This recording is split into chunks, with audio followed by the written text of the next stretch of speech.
a significant finding.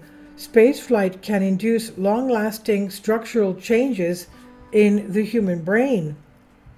We know that time and space affects our bodies, from our brains to our bones, but scientists are still not clear on the details. In a new study, researchers looked at how the length of space missions and the time between them might affect fluid in the human brain. This cerebrospinal fluid stored in the brain in 4 pockets called ventricles helps to cushion the brain and keep it protected. It's also associated with washing away cellular waste and delivering nutrient supplies from the bloodstream. Researchers from the University of Florida, NASA Johnson Space Center, and other institutions in the U.S.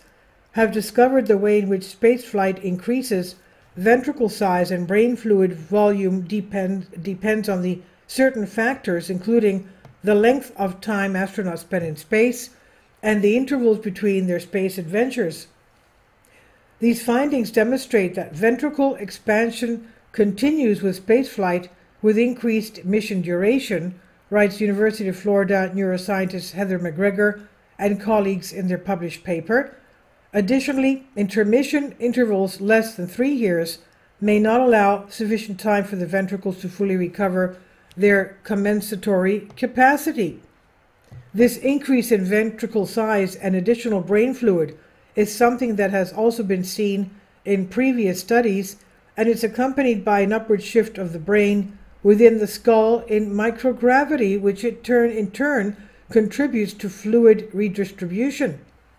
Using MRI scans of 30 astronauts, the researchers built on those earlier studies to discover that the longer the space flight, the greater the increase in ventricular size, up to 6 months or so, where the rate of change seems to plateau.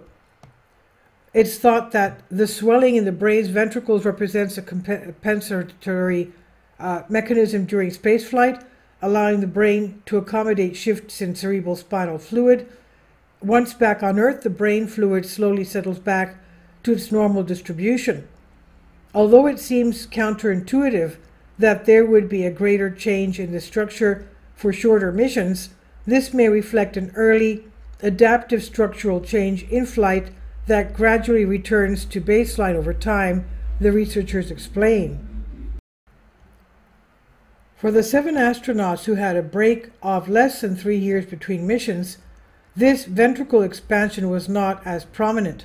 The team suggests that this means that there's not enough time for the brain ventricles to shrink and reset themselves in order to be able to deal with the increases in cerebrospinal fluid. The scans also showed that the more previous missions that an astronaut had done, the less noticeable the increase in ventricular size was after a mission.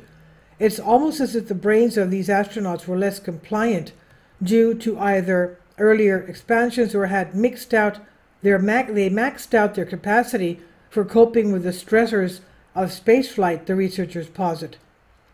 This finding suggests that the brain is impacted by the cumulative effects across multiple flights and perhaps separate boots of adaptation to microgravity and the spaceflight environment, the writers say.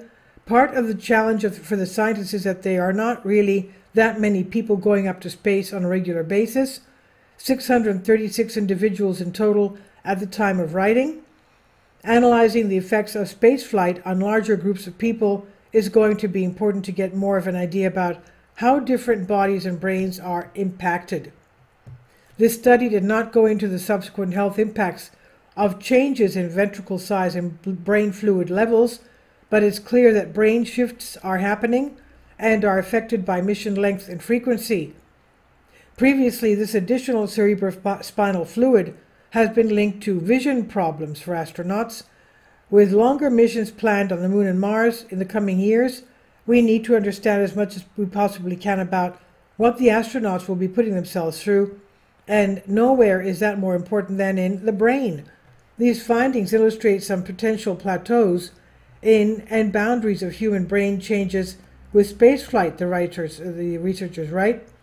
The research has been published in scientific reports, and this is from Science Alert by David Neild. Please leave your comments, and thank you for your support. support my Patreon account. The daily posts are 5 videos daily, and they are totally different from what I have on my YouTube channel.